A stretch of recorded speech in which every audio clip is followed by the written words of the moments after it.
And a very good morning to you all and welcome. I'm just giving you a little bit of time to arrive and settle in to this morning edition of Sparkle and Learn with PPMA. And it's great to see you.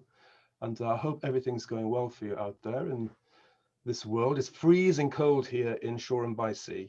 But nevertheless, I'm sure we will be warmed nicely by the wonderful session we're going to have for you. And I'm delighted to introduce Julie Towers from Penna. Penna are one of our key sponsors of PPMA and have been brilliant supporters of us over the last 6 months or so with our series of webinars and podcasts. And I'm delighted to have you here, Julie, to share with us yet again some great insights and learning that you've been up to with us, a fantastic lineup of guests. So before we kick off, Julie, one reflection. What are you looking forward to over this festive season most of all? Oh, well, that's a curveball. On the spot, I suppose I'm looking forward. I'm looking forward to logging off for longer than the sort of weekend, just because I think we've all sort of become a bit sort of laptop crazy. Yeah. And I am hoping, Lisa, I get out to Gran Canaria for some sunshine. Wonderful. That would be a good outcome. But just some logging off time and hopefully a trip to Gran Canaria, sunnier climes. Great, I like it. If we're all allowed, of course. Well, we'll see how that goes. We'll keep you posted, everybody. I'll keep you posted. Yeah. Absolutely. So over to you, Julie. Thank you so much for your time. Thank you, Lethan, and apologies for the slightly later start, guys. Obviously, we're all getting used to the sort of technology hiccups, but here we are. It's a lovely Friday morning, and the weeks are whizzing by in lockdown. So it's a delight to be back with the PPMA, our partners in this session, and delightful to reach out to the membership and share our experiences. One of the things we always love at the Penna family is to use the privilege that we have to share the insights and learning that we gain from some of the fantastic leaders that we work with and some of the teams in their recruitment and development. So I'm delighted this morning. I've got two great friends on the session with me, both whom are part of our Aspirant Chief Exec programme, Cohort 2. We started the programme 2 years ago and we've had now 35 people through the programme. And these are candidates seeking to think about their future as potential chief execs of local authorities. And we usually have a 12-module face-to-face, very active, interactive programme. This year's cohort, which Peter and Bayo were part of, had to move online very quickly in March. And I'm grateful to them and their colleagues who were fantastic in then continuing the energy of the programme. And we've spent time, sometimes twice a month, sometimes twice a week over the last 7 months coming together to work as a cohort, to share our leadership experiences and to talk about the issues that we're facing. We've had some great chief execs and other public service leaders around the sessions who've given their time through COVID to continue this important development programme. And I was really pleased when Cohort 2 during Black Lives Matter said, we have to stand up here as leaders and take action. This can't just be a conversation for now, but it has to be one that continues, and we continue the conversation, and more importantly, we make sure action is taken and things happen. So the legacy approach taken by Cohort 2 is to be leaders and ambassadors for this issue and championing diversity and inclusion. And I asked Bayo and Peter if they would join us because we had a listening and learning session a few weeks ago, which was very moving and very powerful, and I think helped our cohort think about their leadership impact. So I'm simply going to introduce Bayo and Peter and let them talk to you for a few minutes about their experience. Bayo Dosunmu, who is the Strategic Director for Resident Services in Lambeth, before that in Homes England and Central Government, has a great career to talk to you about, but is also a very passionate ambassador and understands the challenges that the public sector are facing around diversity and inclusion, and how Black Lives Matter has put extra rightful pressure on organisations and leaders to drive change. So, Bayo, over to you for your perspective. Thank you, and good morning to everybody. Thank you, Julie. Thank you, everyone, for joining. So I guess the challenges, just going straight into it, the challenges that we face as public sector leaders, especially in the diversity and inclusion and what Black Lives Matter, I guess, has added to that dimension is quite interesting. And for me, I think we live in very febrile times, as you all have seen. we had the waves of protest on climate change, then on race, then we have this massive disruptive pandemic that have to ask us questions about the public sector leadership and really challenging the foundations upon which we build and run our organizations and society. And the public are asking the questions too. Many authorities are doing citizens assemblies. You all, I'm sure, are asking questions. If you have youngsters or teenagers, they're asking you questions. And I think there's never been a time, in my view, that there's a groundswell of collective view that we need to fight for change collectively. And we see that, and we know the potential that the public sector has in driving that, both in terms of tackling social issues, but environmental issues, and being a big part of solving that problem. And so the question for me is, if not now, when? Radical change has never been more necessary. I look at politics. Julie, I've worked in the civil service, but a conservative chancellor paying the wages of millions of people, offering discounts for some people might say unhealthy food sometimes to people, is the change in the world we've done, and everything has shifted. And it'd be a mistake to actually think COVID-19 was the start of this, or the disruption is caused as that. But before that, we had all sorts of other forces in Lambeth here and across the world, from the Windrush challenges, but also Black Lives Matter, which I think has highlighted the real point that many groups, many Black, ethnic and multi-ethnic groups, notice I didn't say minority ethnic, multi-ethnic groups, feel underrepresented both in our structures and our organizations, but and fundamentally in our society. And the key for us is that we as leaders, we as organizations need to take responsibility. We need to stand up and be counted, because the public demand that of us. It's all about purpose, it's all about passion. And even in the private sector, organizations that have a clear purpose, a clear passion, and connects to people are the ones that actually thrive and live longer going forward. So I guess I would just share 4 or 5 key lessons for me on how leaders can take responsibilities, organization can take responsibilities in moving this forward. And some of them are reflective of the broader agenda. Some of them are what we're doing in Lambeth. I think first and foremost, I think we need to stop hiding behind the word BAME, because that is an assumption that we have a homogeneous group of people who have the same life experiences, same collective experience, and same aspirations. We need to stop. We need to reflect it. It's a helpful terminology to work that out, but actually you have people within that have separate identities that must be heard.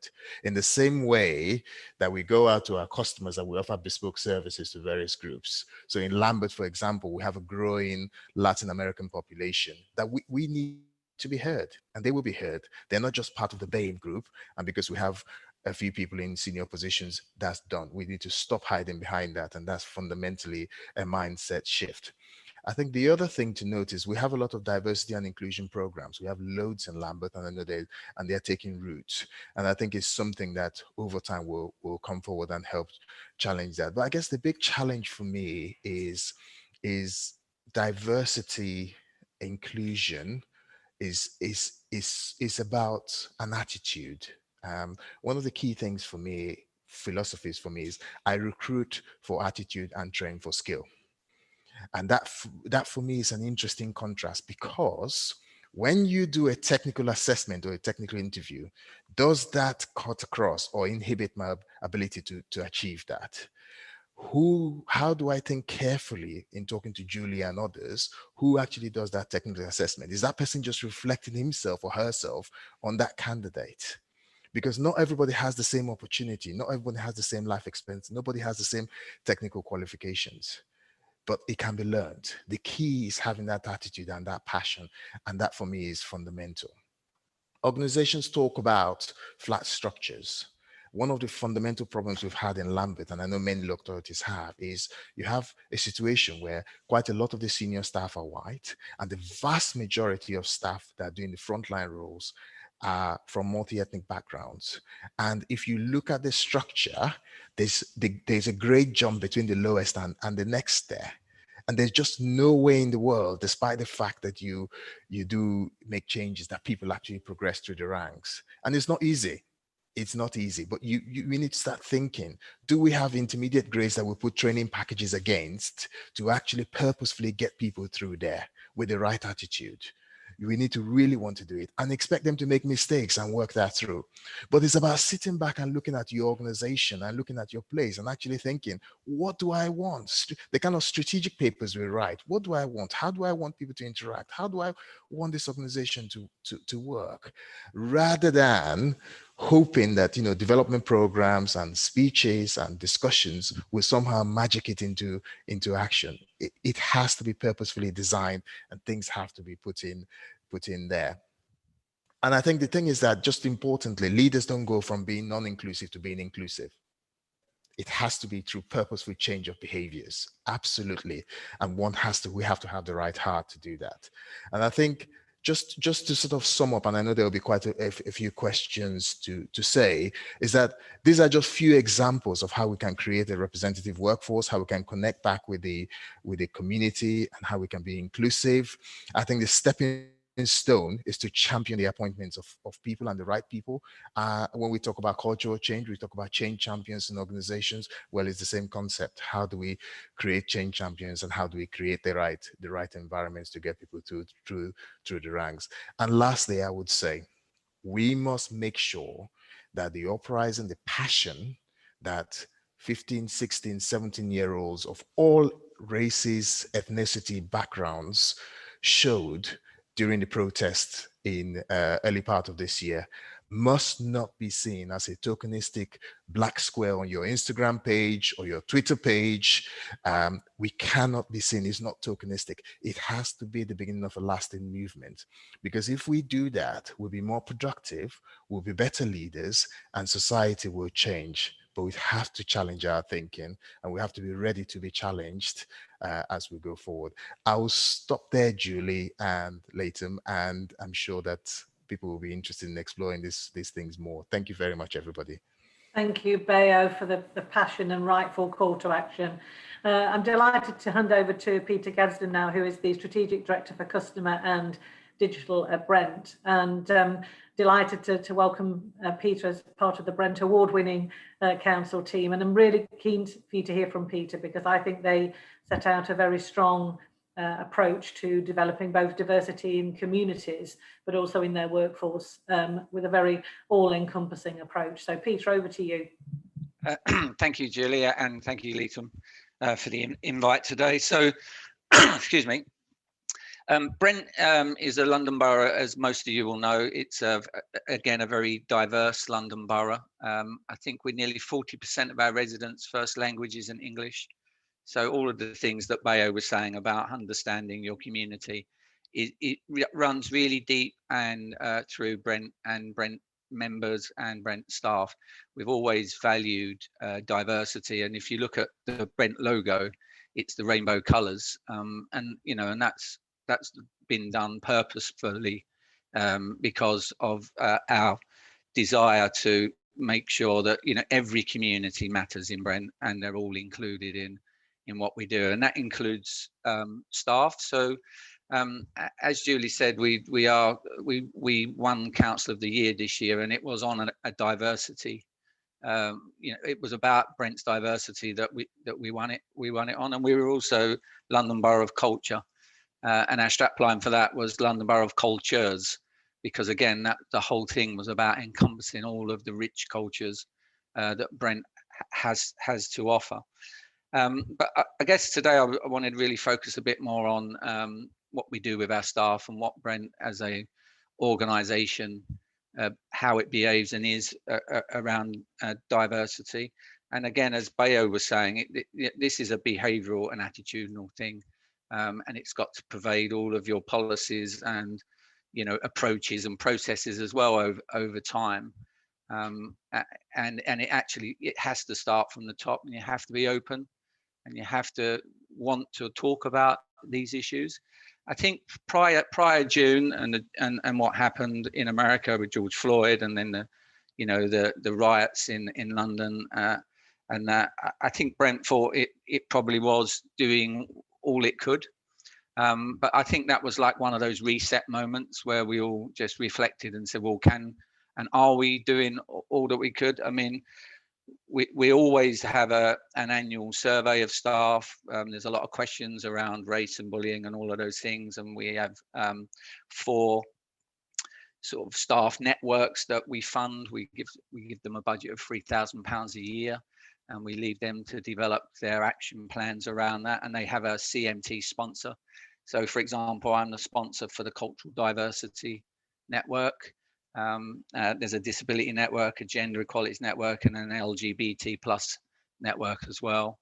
And so we've always done a lot of work in this area. But actually, you know, in June, the first thing our leader did was ring up more than 70 Black leaders in Brent and invite them to a session where we had an open debate with senior council officers, over 70 community leaders and cabinet members and other members, just about what their view was of Brent and whether we were delivering. And it wasn't easy and comfortable listening, because, you know, it's quite hard to listen to some of the examples they give of why they feel Brent wasn't listening to the Black community. And, you know, things like, you know, they don't feel they get enough of the money we spend with third parties doesn't go via organisations from the Black community. And actually, when we looked at it, it's probably right when you actually look at the numbers and procurement. And the other thing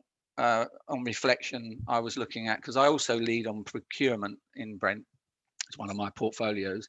We've just done a procurement strategy, and one of that's about community wealth building. And part of that, you know, obviously would be community wealth building with all different communities, but including the Black community. Is when we're evaluating tenders, especially smaller ones where they have opportunities to bid, we don't have balanced panels, and we don't involve people from the community. So, you know, we would always do that with recruitment, but we don't do it in our procurement at the moment. And I don't know whether many do, but it's just one of those reflections that I think you get when you start listening to people and what their views are of how you're doing, and whether or not. So we are now starting to look at how we can, you know, on certain procurements, not all procurements, but certain procurements where there's more opportunities for local businesses to win those, that we do have balanced decision making, and we do involve community representatives as part of the process. I don't think they can become part of the decision because there's laws around that, but certainly they can be involved in advice and guidance around that. So it's just things like that. When you do our actual action plan, we produced a 10-point action plan called the Black Community Action Plan. It's you can Google it and get it. It went to full council, and there's we've got something called a time to talk session next Tuesday, which you can also go on Eventbrite and log on and just listen to, where the community and you know, the senior management of Brent and members will be going through the action plan and talking about the real life situations that people have been going through. So that's sort of what we started to do with the community. One of the action points in that is about the staff as well, and about having that balanced staff workforce from, you know, the very senior management through. And as Bayo said, you know, it is very mixed, and Brent is like, my own directorate is probably nearly 80% ethnic minority or BAME employees all the way through, until you get to the very senior levels where it starts to change. So we in Brent know that we've got work to do on that. We at senior level, the gender balance is probably in favour of women now in Brent, and at senior level on the board we have four women on the board and 3 men.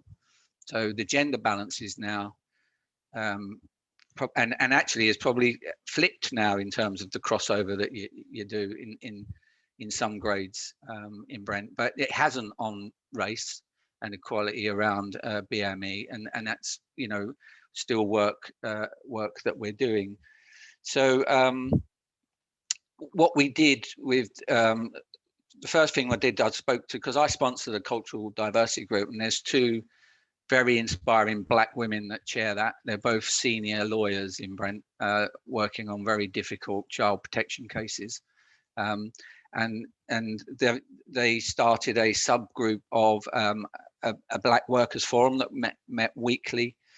It now meets fortnightly, and they've come up with some recommendations that we're taking to our CMT next week around some reverse mentoring, career coaching, and having sponsors, which is slightly different to mentors, but people who open doors for you. And that will all be approved next week. And as I said, we give them £3,000 a year, all of them. But this year they haven't spent it so much because we did a virtual event for Black History Month, where we'd normally have it, a large face-to-face event. So that money's now going to be, they can use how they want. So they're going to spend it on coaches and supporting people themselves as well. So through the network itself. The other thing we did is we all senior managers, we did the workshops with an organization about talking about race, and it's okay to talk about race, and and what if you don't start talking about and try and understand the difference between color and colored and all of those things, and what what it means and why it's hurtful for people, and you don't all start understanding about that and having a conversation in a safe place about it, you're never going to move forward. So we've done all of our senior managers. It's rolling out across the council as well. And then we have an inspiring chief executive, as Julie will attest to, and she is 100% supportive of all of this. And what it is what makes the difference at the end of the day. If you have a chief executive who wants this to happen, then it will happen, and it's the right thing. So we do something called Time to Talk, and I'll finish on this point. And Forward Together, which is Brent's motto, and it's where we get sessions with all staff across the council, and we did them virtually this time, and we did it on about lived experience of racism, and we got staff to do videos, and it was one of the most powerful. We did it 5 times, so we did nearly 1,500 staff went through that, and it was one of the most powerful events we've done. And I think everybody in the organization, right, all staff found it so helpful that people, there was a place where we could hear about people's stories, the terrible stories of, racial abuse. When one of our members of staff was, I won't say which university, but a university where, she was afraid to go out of an evening because of it. It's just a really heart, rendering stuff. When she's a very similar age to one of my daughters, and you just think, how can, if one of my daughters was at university and was virtually imprisoned overnight because of it, then how is that a good thing, So it does evoke emotion, this stuff as well, but then you have to put it into practice, and Brent is opening itself up to doing that. It is uncomfortable, but we feel we are moving forward with it. Is that all right, Julie? I'm conscious of time. So. Very, very, very much so. Thank you so much for sharing so much and referring to the other sort of points where people can find out more, because I can tell from the chat that people are really keen to hear how you've used that Forward Together, so appropriate message to drive change and it lead to success. So it's a great testament for why it is so imperative to have a diverse workforce, because of the success that it brings. That's the focus that people have been taking. Leitham, I know we're running sort of right up to the wire. Do you want to take any of the questions, or do you want me to sort of hard stop? Well, I think it would be interesting to take one question that came up on the chat, and that was about in response to Bayo's comment about recruiting for attitude and passion, and that how would you go about ensuring the removal of bias in that space, which can be quite challenging. And the chat space is full of really great observations today and lots of questions. And what I will do is pick up with Bayo and Peter offline and try and get some responses to that. And also, I think it's just given a real indication of the richness of this subject that you both shared, and probably putting together a longer session for us, because there's so much to reflect. The learning today has been really powerful. But Bayo, if you've got a few moments just to perhaps give a reflection back on that, that would be great. Thank you. Thank you. Okay, yeah, that's a really, really good question. As I say, it's a really, really long topic to talk about. All I would say on that one is that the thing about attitude, particularly for staff that have been in the organization, I'll give one example. We had a member of staff who had been stuck at the middle grade for 32 years working in this organization, very passionate about the organization, supporting elections, supporting mentoring people. And what happened there was I gave an opportunity to do a secondment opportunity at a higher grade, working on our public protection and other things, and he's just thrived so much connecting with the community in a way that opened those doors to drive through. I think the bias point is a really important point. I have quite a lot to say, but I'm mindful of the time. But what I would just say briefly and more broadly is, as leaders, one of the key things we must do in this space is give our organization confidence. Confidence is really important, particularly for multi-ethnic staff, because once you can unleash and allow that confidence to pervade the organization, then you start to see the benefits. Leighton, what I will do is I'm very happy to write a bit more detail on this. I'm just mindful of time. So I think I'll just stop there. Great, thank you so much. I mean, I have been really inspired by the content that you've shared, and demonstrates just the breadth of great activity that's going on across public sector in this area, and a real challenge I think that you've set there for the HR community to step up, behind this kind of cultural revolution and change that you're advocating and pushing for, demonstrating just the power that we can bring, and that message around purposeful activity. It's something that public sector really has, and I've talked to Julie and colleagues at Penna about this, really getting to grips with this sense of purpose that we've got in public sector, and leveraging that much more so that the world can see just exactly the great stuff that happens. Thank you everybody for joining us today. As I said, the chat space has been full of great comments, and I wish we had longer to share, but it demonstrates just how much we can learn in half an hour from great case studies that we've got there. Thank you so much, Peter and Bayo, for joining us. This afternoon, we've also got a fantastic session but with Scott Leaper, and we're going to be talking about kindness in the workplace, really building on some of the themes that we've been talking about this morning. That's at 12 o'clock if you want to join us. And next Wednesday, we've got a session looking at healthy eating, a bit slightly different for us. But as I don't know what you're like, but I just have been eating too much cake and chocolate. And therefore, I thought I should probably start looking at something a little healthier. So we're going to have a live kind of cook-in to show some healthy eating tips over Christmas, all in half an hour. So if you want to join us, check out the link for Wednesday, 12 o'clock. It'll be great to see you then. So to our community out there in the world, thank you for everything that you're doing, HR colleagues and beyond, and go well, everybody. Have a great weekend. And once again, huge thank you, Julie, and all of our colleagues in Penna for your support. It's really much appreciated. So enjoy your weekend, everyone, and thanks for joining. Thanks, Lethan. Take care, everyone.